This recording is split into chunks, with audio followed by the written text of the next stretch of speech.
Hey everybody, this is Carla Jenkins and I'm back and I wanted to come back on here to give you my lessons learned. As you know, this past week I just finished traveling to DC metro area to teach ITIL certification, and I wanted to give you my takeaway from it because it was a very productive trip, and always I use my videos to help guide people. So number one is interaction is key, and it's very important when you teach that you weave in people's experiences. The one thing I did was I asked them why they were taking ITIL and what their IT service management previous experience is, and that really helped me craft the course so it can be relevant to them. It's not just teaching a whole bunch of, okay, this is assigned to the manual. No, I wanted to make sure it was relevant and applicable to them and something that they could grasp, because I I know how much I benefited from my ITIL certifications, and I wanted the same for my students. Number two, a great development I learned is I'm ITIL 4 Foundation certified as well as ITIL 3 Foundation certified.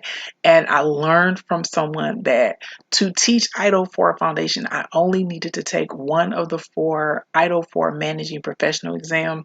So as I mentioned in previous videos, my goal is to pass the two that are currently out: create, deliver, and support, and drive, plan, and improve within a 90-day period.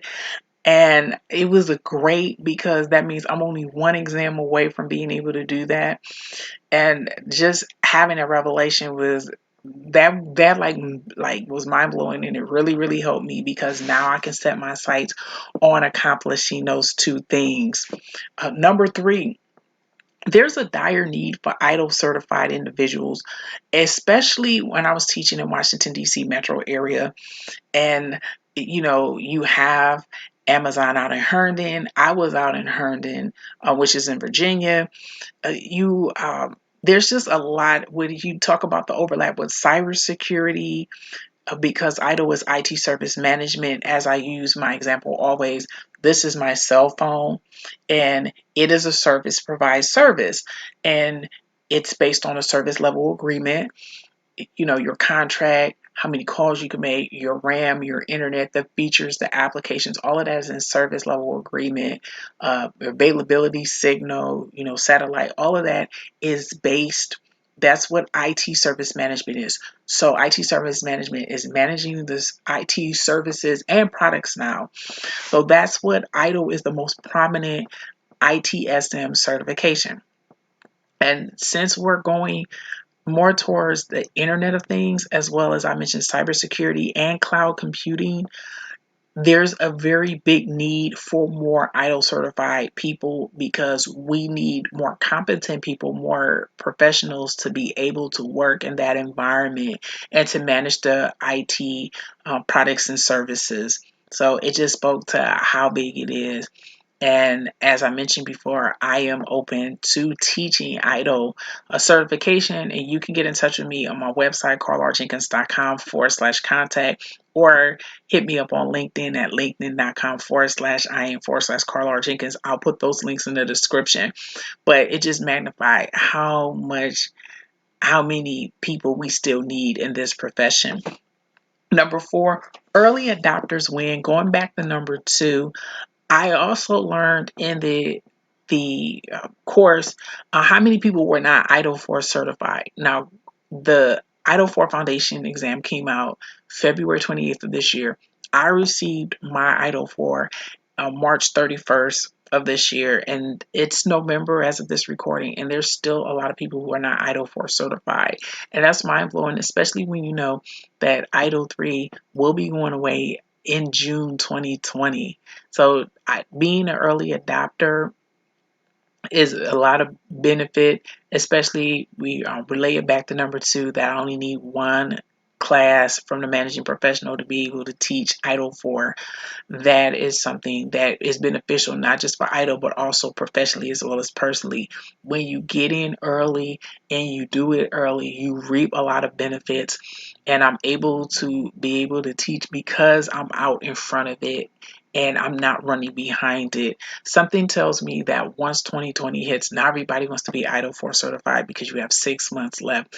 But all of the people who are doing it now in 2019 are going to be the true beneficiaries because they will be able to be in a situation where they can pick and choose what they want to teach, where they want to work, because they didn't wait to the last minute to become certified. And then number 5, that I have a very good feeling when I reach out to my students. So I was normally contracted to teach ITIL service operations, and I learned from some of my students that not everyone was at the ITIL service operation, which is ITIL 3 intermediate. I had a couple people who needed to take ITIL 3 foundation. I had another person who needed the ITIL 3 bridge because she took and passed the ITIL 2.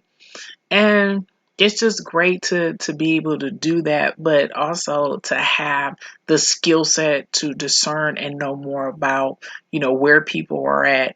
And finally, for me, what I pride myself on is being able to have the skill set to know not just where people are at, but to be able to handle it because I've been there before. So that is a mark of a good teacher. And I'm very happy that I can now say I am an ITIL certified instructor and I have the skill sets for the various levels of ITIL. And that's when you really, really know that you're qualified to do it because you know that you are able to take whatever comes at you, whether or not the person's at the certain level that the class says, and you can still be able to teach, reach out, and provide them with the material they need to be successful. So those are the 5 things that I learned, like I mentioned before. If you want to, you need to pass your ITIL by the end of the year, you can get in touch with me at carlajenkins.com/contact or my LinkedIn, which is linkedin.com/IM/Carl So I would like to thank everyone for taking out the time to watch my video, for everyone who watched my other videos while I'm on the road and wish me luck. I greatly appreciate that. And I'll